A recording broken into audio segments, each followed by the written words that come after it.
Good morning, fellow traders. My name is David Barber, and this is the Matin Minute for January 12th, 2010. Well, we're still in that area where we have lots of low volume, and we're waiting for after January 15th for volume to pick up once the earnings reports, or more, the bigger companies' earnings reports come out for last quarter, and also that the big boys come back into town and people start trading again. But we did have good pre-market movement in the Dow futures. We were up 62 points, so I decided to try and attach KRAINERT to two charts, even though I wasn't that excited about the volume, and you'll see why in a minute. But you can see on the screen that we have the NASDAQ E-mini, which is the NQ, trading the March contract, March 10, and we're on a 1-minute chart with the 200-day simple moving average on the chart.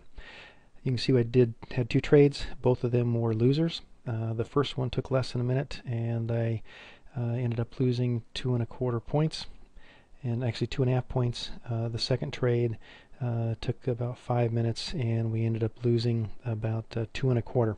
After I saw that and the way it was going, I decided to shut the NASDAQ or KRAINERT down on the NASDAQ chart, and then see what we could get done on the E-mini for the YM. So let's take a look at the YM chart.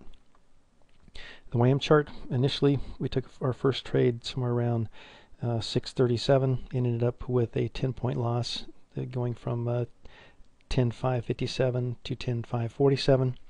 But then KRAINERT got another signal to enter long, and we ended up going from 10.563 to 10.591 and 92. Now with this trade, it wiped out the 10 points I lost on the earlier trade in this on the YM, and it also brought me to my daily target, which was 20 points. So with that one trade, it took care of any losses that I had also in the NQ. So if we take a look at our control panel in NinjaTrader, you can see to start, we started negative, and at the end of the day, we ended up with $175 gross profit, even with those three losing trades. The first one was a long trade on the NQ, which was a loser. Second one was a long trade on the NQ, which also lost. The third trade was a long trade, which ended up being a small loser on the YM, or the Dow E-mini. And then our winner, which was our last trade, came when we entered at 10.563 and exited at 10.592.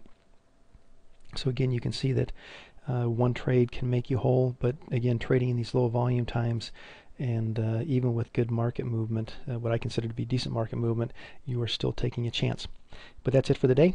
I hope you had a great trading day, and we look forward to seeing you tomorrow.